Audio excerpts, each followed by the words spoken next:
Hello students, I am Dr. Umesh Bansod from the Department of English, J.M. Patel College, Bhandara, Maharashtra. Today the topic under discussion is heroic couplet. आज हम stanza form में अलग अलग stanza forms के सबसे पहले heroic couplet को जानने की कोशिश करेंगे.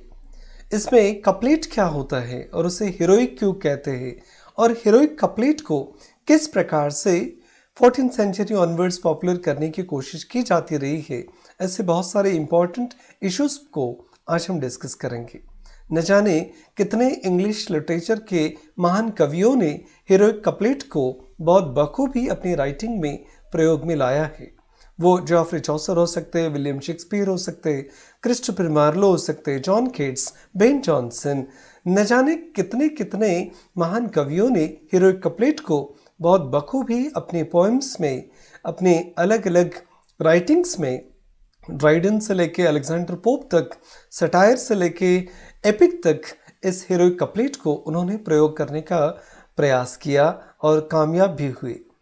पर ये प्रकार इतना पॉपुलर क्यों हुआ और किस प्रकार के लिमिटेशंस हीरोइक कपलेट में आते हैं, ये हम जानने का प्रयास आज इस लेक्चर के माध्यम से करेंगे.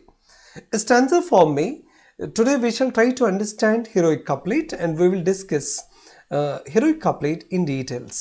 The heroic couplet consists of two iambic pentameter lines. Two iambic pentameter lines, these lines consist of 10 syllables. The very first line gives some different new words before us. And this tempts us to discuss these new terms for the convenience to understand heroic couplet in a better manner. Heroic couplet को define करने से पहले कुछ शब्द हमें इस बात के लिए प्रेरित करते हैं कि हम उन्हें पहले जानने का प्रयास करें. इसमें आयम्बिक एक शब्द इंपॉर्टेंट हो जाता है, फिर पेंटामीटर ये शब्द हो जाता है और फिर सिलेबल्स ये शब्द यहाँ पर इंपॉर्टेंट हो जाता है. तो हम समझने का प्रयास करेंगे कि सिलेबल्स किसे कहते हैं, फुट या फीट किसे कहते हैं, और फिर आयाम को भी हमें समझना है. और मीटर इस इंपॉर्टेंट कॉन्सेप्ट को समझे बगैर जब तक हम फोनीम्स को नहीं समझेंगे, सिलेबल्स को नहीं समझेंगे, स्ट्रेस्ड, अनस्ट्रेस्ड या अनस्ट्रेस्ड या स्ट्रेस्ड साउंड को नहीं समझेंगे, तब तक हम आयम्बिक पेंटामीटर लाइंस को भी समझ नहीं पाएंगे, हीरोइक कपलेट को समझ नहीं पाएंगे. इसलिए हम स्टेप बाय स्टेप समझने का प्रयास करेंगे. पर इसमें जो एक मीटर शब्द आता है उसकी ज़रूरत क्या है और किसे हम मीटर कहते हैं. सिलेबल्स को जब हम पहचानना शुरू कर देंगे, आइडेंटिफाई करना सीखेंगे, तब उसमें हमें कुछ स्ट्रेस्ड और अनस्ट्रेस्ड साउंड दिखाई देंगे. ये स्ट्रेस्ड और अनस्ट्रेस्ड साउंड के कॉम्बिनेशन को ही मीटर कहा जाता है. फिर इसकी ज़रूरत क्या है कविता में? जब तक आप मीटर का प्रयोग नहीं करते, जब तक आप राइमिंग का प्रयोग नहीं करते, जब तक आप स्ट्रेस अनस्ट्रेस अलग अलग साउंड्स का प्रयोग नहीं करते, कोई भी पोएट्री सॉन्ग नहीं बनती. To make any poetry a song, this metre, this stress unstress sounds, these rhyming words are important, and therefore it is important to understand meter at large regarding heroic couplet. Before understanding meter, we need to understand syllables. पर metre को समझने से पहले हमें syllable को समझना होता है. What is syllable? Syllable क्या है? Syllable means a word but not a complete word. एक शब्द, इसे शब्द भी नहीं कह सकते, ये शब्द का एक अंश होता है जिसे हम शब्दांश कह सकते हैं. और इस शब्दांश में क्या है? It is a part of word producing only one vowel sound. जिस शब्द के अंश में एक ही वॉवेल साउंड होता है उसे हम सिलेबल कहते हैं। With a single puff of air, एक सिंगल पफ ऑफ एयर के साथ शब्द के जितने हिस्से को हम उच्चारित कर सकते हैं उसे ही हम सिंगल सिलेबल कहते हैं। Any of the unit which a word is divided containing a vowel and one or more than one consonant, it can be called syllable. एक ही फोनेटिक, अगर फोनेटिक का हम अगर विचार करें तो एक ही वॉवेल साउंड होगा और एक से ज़्यादा कॉन्सोनेंट साउंड हो सकते हैं। तो सीवी है या सीवीसी है या सीवीसीसी है या सीसीवी है, कॉन्सोनेंट वॉवेल्स कितने हैं इसका अंदाज़ा लगाने के बाद में हम सिलेबल को आसानी से समझ पाएंगे। सिलेबल के पहले हमें फोनीम समझना होता है, क्योंकि syllable is a next level of phoneme. किसी भी फोनीम्स का सिलेबल ये आगे का लेवल होता है। पहले हम समझते हैं कि फोनीम्स क्या होते हैं। There are 44 sounds in English and all are phonemes are smallest units of sound. Phonemes को स्मॉलेस्ट यूनिट ऑफ साउंड कहा गया है, ध्वनि का सबसे छोटा पैमाना जिसे हम फोनीम्स कहते हैं। ऐसे कुल मिलाकर 26 अल्फ़ाबेट्स है, उसमें 5 वॉवेल्स है, 21 कंसोनेंट्स मानते हैं। पर ये वॉवेल्स और कंसोनेंट्स के आगे भी जब हम फोनेटिक्स को समझते हैं तो वहाँ पर हमें अलग अलग 44 साउंड्स को समझना पड़ता है। और ये जो बेसिक 44 साउंड्स है ये सारे के सारे फोनीम्स कहे जाते हैं। जैसे आपके सामने शब्द है बैट, BAT, ये 3 अल्फ़ाबेट्स का हमने प्रयोग किया, पर इसमें B का ब साउंड है, A का अ साउंड है, T का ट साउंड है। तो ये ब साउंड, अ साउंड, ट साउंड या K का क साउंड, ये सारे फोनीम्स कहे जाते हैं। ऐसे तकरीबन 44 अलग अलग प्रकार के फोनीम्स या साउंड्स हमें समझने होते हैं। अब हम सिलेबल्स को समझने की कोशिश करते हैं। जैसे शब्द देखिए bat, BAT, number of vowel sounds are number of syllables. इसको जब फोनेटिक ट्रांसक्रिप्शन में हम लिखने की कोशिश करते हैं तो उसमें वॉवेल साउंड कितने हैं ये हमें पता करना होता है। अगर उस शब्द के फोनेटिक ट्रांसक्रिप्शन में एक ही वॉवेल साउंड है तो हम उसे सिंगल सिलेबल कहेंगे या सिंगल सिलेबिक वर्ड कहेंगे। अगर दो अगर अलग अलग प्रकार के वॉवेल साउंड आते तो उसे हम डबल सिलेबल्स कहेंगे, और अगर 3 अलग अलग प्रकार के वॉवेल साउंड आते हैं तो उसे हम 3 सिलेबल्स कहेंगे। जैसे फॉर एग्जांपल बैट शब्द है, इसमें BAT, B कॉन्सोनेंट है, A वॉवेल है, T कॉन्सोनेंट है। अगर इसका फोनेटिक ट्रांसक्रिप्शन लिखा जाए तो इस प्रकार से B और A का साउंड हमने लिखा है, एक उल्टी ई और सीधी ई अगर लिखेंगे तो ए साउंड प्रोड्यूस होता है, और टी के लिए टी स्लैश में ही हमें इस प्रकार का फोनेटिक्स ट्रांसक्रिप्शन लिखना होता है। तो BAT, B consonant, A vowel sound, T consonant. तो ये पूरे शब्द में वॉवेल साउंड, अ साउंड जो है वो एक ही है, और जिस किसी शब्द में एक ही वॉवेल साउंड आएगा उस शब्द को हम सिंगल सिलेबिक वर्ड कहेंगे, इसमें एक ही सिलेबल है। डिफाइन शब्द को देखिए, डिफाइन 2 अलग अलग हिस्सों में हमने शब्द को बांटा है। इसमें 2 सिलेबल्स है क्योंकि DIF और IN, डिफाइन, डिफाइन, डिफाइन, ऐसे 2 अलग अलग शब्दों में ये डिवाइड हो रहा है। तो डी और फाइन अगर ऐसा हम डिवीजन करते हैं तो डी के साथ में आई ये एक वॉवेल साउंड है, फाइन में फिर से ई साउंड, तो ये 2 वॉवेल साउंड यहां पर आने के कारण इसे हम 2 सिलेबल्स कहेंगे। वुमन, वुमन 2 अलग अलग सिलेबल्स यहां दिखाई देते हैं, पर बात जब फोनेटिक ट्रांसक्रिप्शन की आती है तो डब्ल्यू के बाद में ऊ साउंड, हमने यू का प्रयोग किया। मन, एम कॉन्सोनेंट है, ए फिर से हमने वॉवेल ले लिया और एन को कॉन्सोनेंट लिखा, तो सी, वी सी, इस प्रकार का ये कॉम्बिनेशन यहाँ दिखाई देता है। तो 2 वॉवेल साउंड होने के कारण इसे हम 2 सिलेबिक वर्ड कहेंगे। बनाना में 3 अलग अलग प्रकार के वॉवेल दिखाई देते हैं तो इसे हम 3 सिलेबल्स कहेंगे। इस प्रकार से अगर आप सिलेबल्स पहचानना सीख जाते हैं तो आसान तरीका होता है आपको समझने के लिए। जिस किसी भी वर्ड में जितने वॉवेल साउंड आपको दिखाई देंगे उतने ही सिलेबल्स हमें गिनने हैं। जैसे डिफाइन में 2 साउंड है वॉवेल साउंड तो 2 सिलेबल्स, बनाना में 3 वॉवेल साउंड है तो 3 सिलेबल्स। अब ये सिलेबल गिनने की प्रक्रिया हमें क्यों करनी है ये भी हम समझने का प्रयास करेंगे, क्योंकि पहले ही ओपनिंग लाइन में हमने हीरोइक कपलेट के डेफिनेशन को देखा था, आइएम्बिक पेंटामीटर। और आइएम क्या होता है और पेंटामीटर किसे कहते हैं ये बात हम तब तक नहीं समझेंगे जब तक हमें सिलेबल्स गिनना नहीं आता। वर्ड विथ 2 सिलेबल्स, देखो अलग अलग प्रकार के 2 सिलेबल्स वाले वर्ड कौन कौन से, जैसे index, index, मस्कॉट, mascot, tennis, tennis, napkin, napkin, Sunday, Sunday।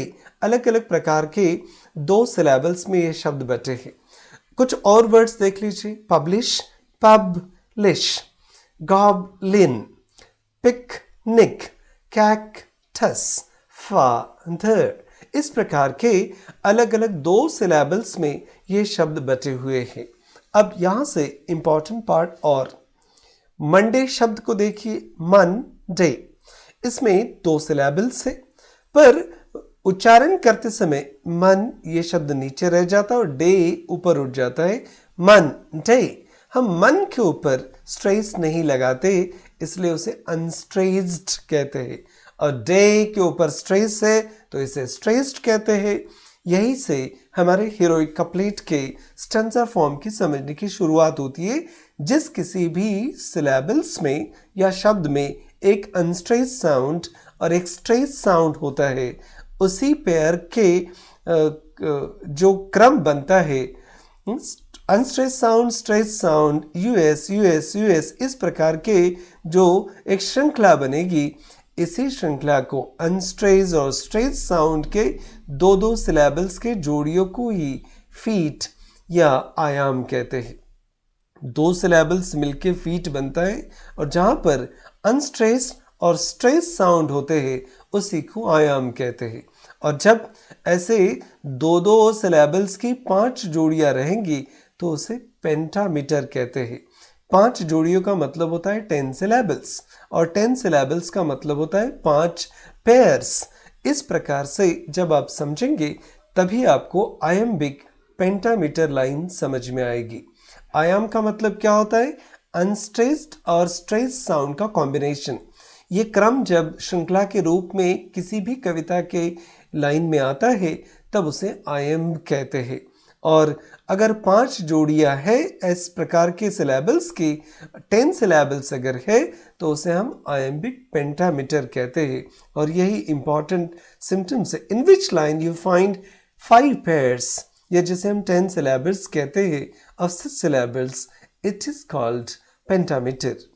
अब हीरोइक कपलेट की डेफिनेशन हमें याद है। Heroic couplet consist of 2 iambic pentameters, line of 10 syllables, कम से कम 5 अलग अलग जोड़ियां चाहिए और 10 सिलेबल्स चाहिए, उसमें अनस्ट्रेस्ड और स्ट्रेस साउंड चाहिए, तभी हम उस लाइन को आयम्बिक पेंटामीटर की लाइन कहेंगे।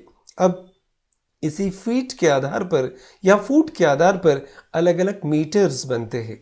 अगर किसी पोएम्स में 1 फीट की ही लाइन है तो उसे हम मोनोमीटर कहेंगे, 2 फीट लाइन है तो डायमीटर कहेंगे, ट्राईमीटर है, 3 फीट है तो ट्राईमीटर, 4 फीट है तो टेट्रामीटर।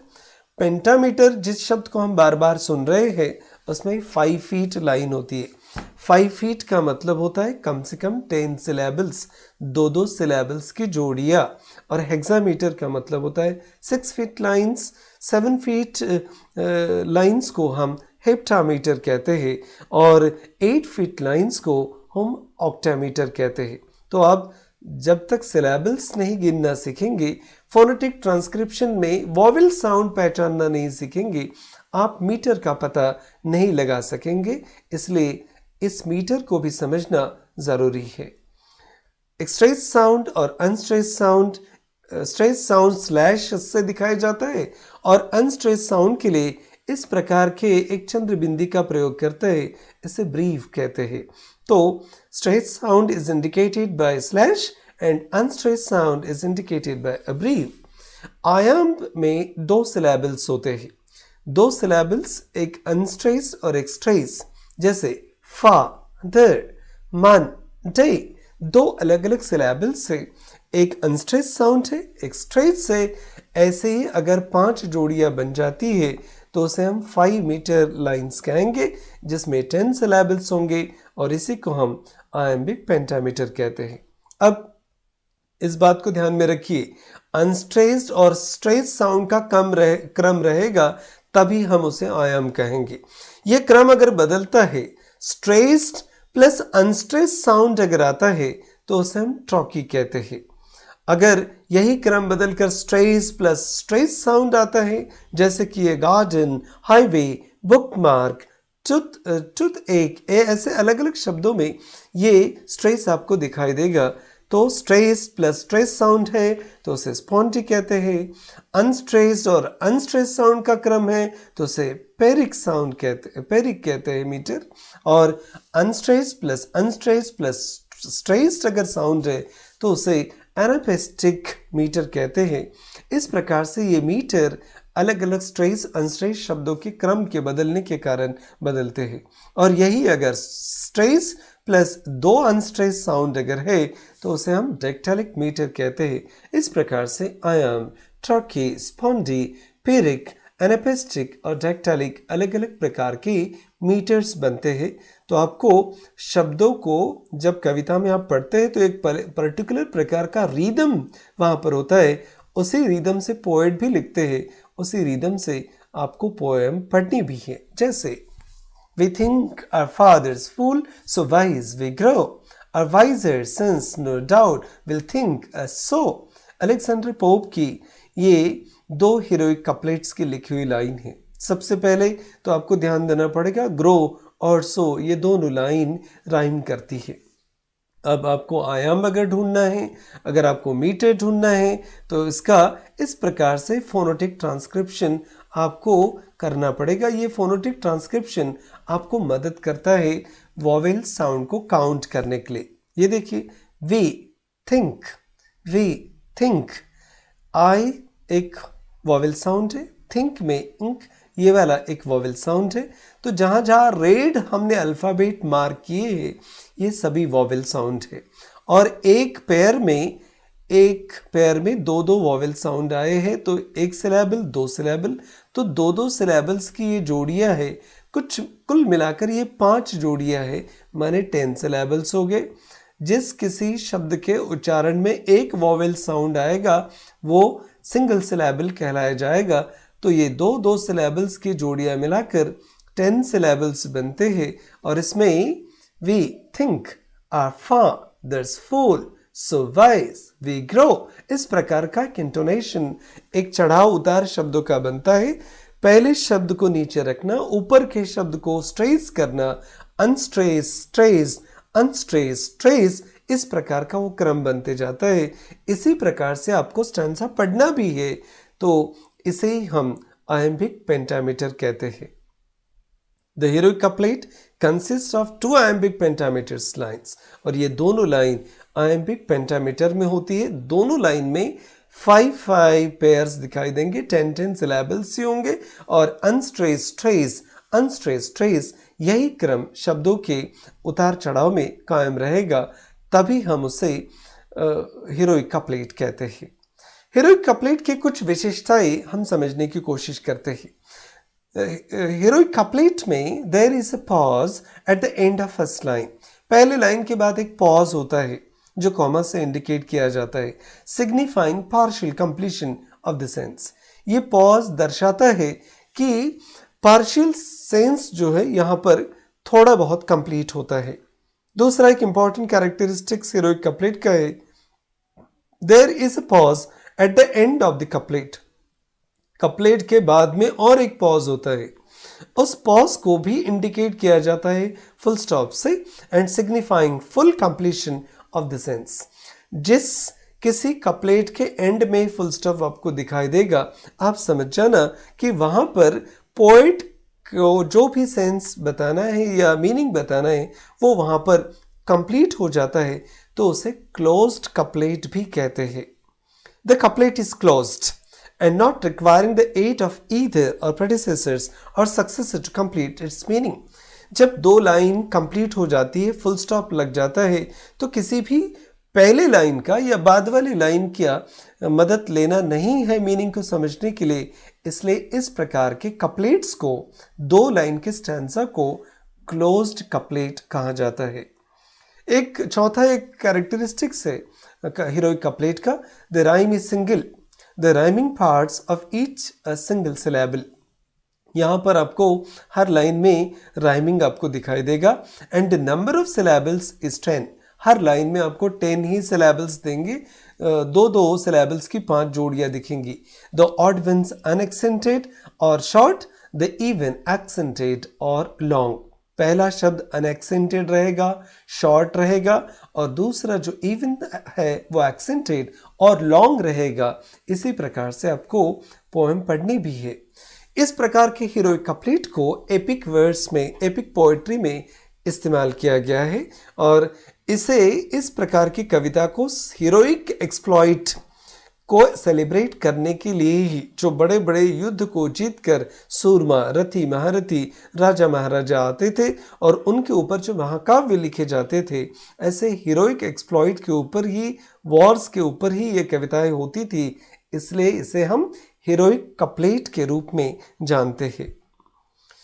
कुछ वेरिएशंस के साथ में हीरोइक कपलेट फिर फ्लरिश होते गए। Heroic couplet was practised most correctly by pope.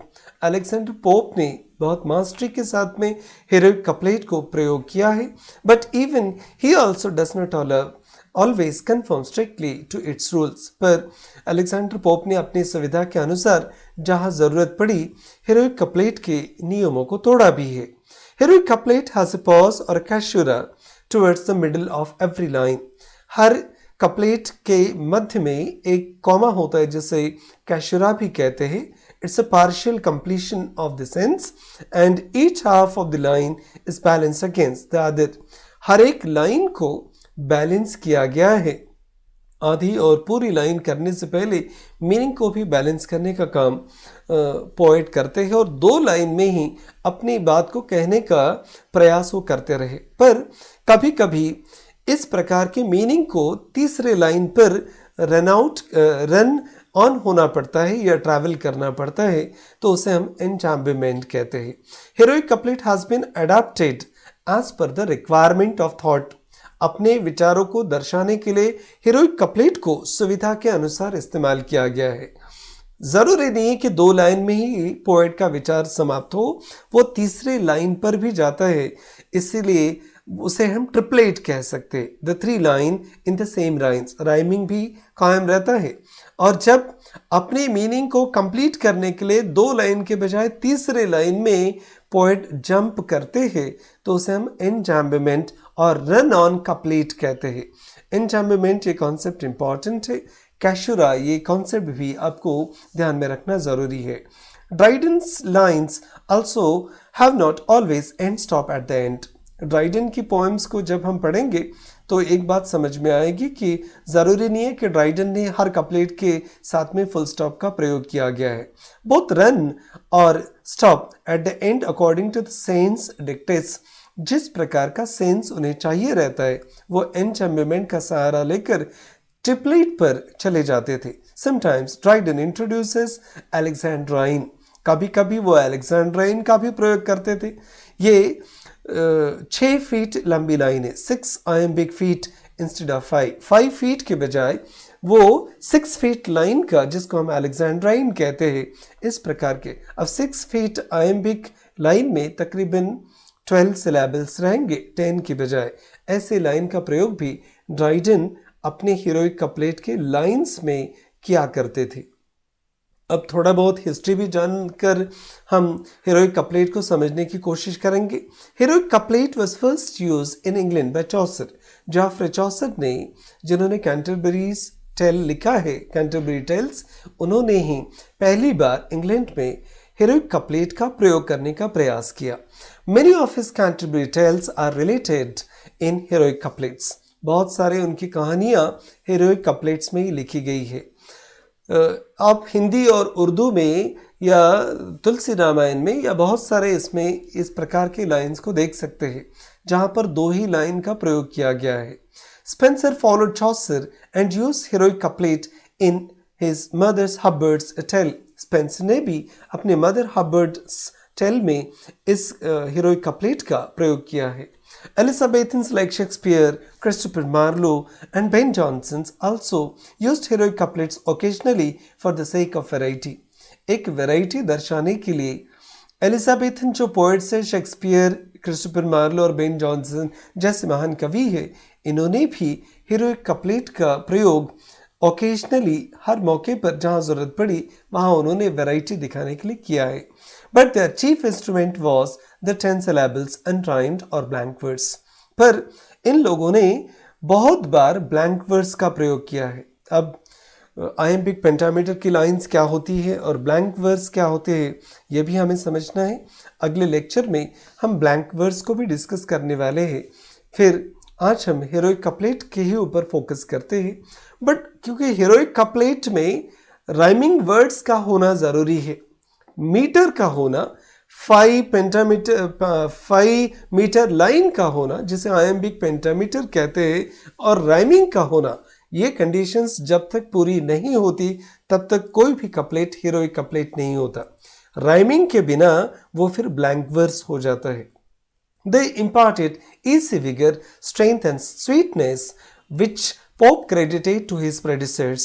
They use in drama epic, satire, in didactic verse. अलग अलग प्रकार के ड्रामाज में, एपिक में, सटायर्स में ट्राइडन ने, पोप ने, बहुत सारे अलग अलग महान इंग्लिश कवियों ने हीरोइक कपलेट का प्रयोग किया है. Romantic poets change the structure of heroic couplet. पर अपनी अपनी सुविधा के अनुसार हीरोइक कपलेट्स को रोमांटिक पोएट्स ने अपने तरीके से इस्तेमाल किया. It became enjambment, line running on into line, couplet into couplet according to the required sense. अगर दो लाइन में सेंस कंप्लीट नहीं होता तो ट्रिपलेट में जाके, फिर एक स्टैंजा में कंप्लीट नहीं होता तो फिर दूसरा कोई स्टैंजा साथ में लेकर, इस प्रकार का प्रयोग हीरोइक कपलेट के साथ रोमांटिक पोएट्स ने किया है. और ओरिजिनल आयम्बिक पेंटामीटर लाइंस को और क्लोज्ड कपलेट्स को उन्होंने अपनी सुविधानुसार बदलने का प्रयास किया है. John Keats use heroic couplet in his Lamia like a prose paragraph. एक प्रोज पैराग्राफ के बतौर जॉन कीट्स ने हीरोइक कपलेट का प्रयोग लामिया इस पोएम में किया है. He completely ignored the limitations. जो भी मर्यादाएं हैं हीरोइक कपलेट की, उसको नजरअंदाज किया कीट्स ने. And during his time heroic couplet had gone out of fashion. और ऐसा कहा जाता है कि चौसर के समय से चले आ रहे हीरोइक कपलेट जॉन कीट्स के समय तक अपने महत्व को खो चुके थे. इसलिए 14वीं शताब्दी के 15वीं शताब्दी के बाद में 16वीं 17वीं शताब्दी तक हीरोइक कपलेट अपने महत्व को खो चुके थे. Heroic couplet was replaced by other stanza forms that offered greater freedom to the writer. Heroic couplet की अपनी मर्यादाएं, अपनी सीमाएं हैं. अनस्ट्रेस ट्रेस साउंड ही चाहिए, आयम्बिक पेंटामीटर लाइन्स ही चाहिए, उसमें 10 सिलेबल्स ही चाहिए, 5 फीट लंबी लाइन ही चाहिए. इतने सारे रिस्ट्रिक्शंस के साथ में पोएम्स को लिखना एक डिफ़िकल्ट काम होता है.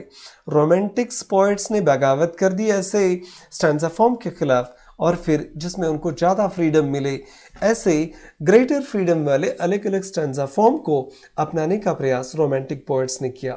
It was not wholly given up, पर पूरी तरह से छोड़ा भी नहीं था. Byron, lord Byron, Shelley, Keats and Leigh Hunt use it with a new freedom. फिर अलग अलग रोमांटिक पोएट्स ने, वो शेली हो या कीट्स हो या बायरन हो, इन्होंने अपने अपने पोएम्स में सुविधानुसार इसका प्रयोग किया है.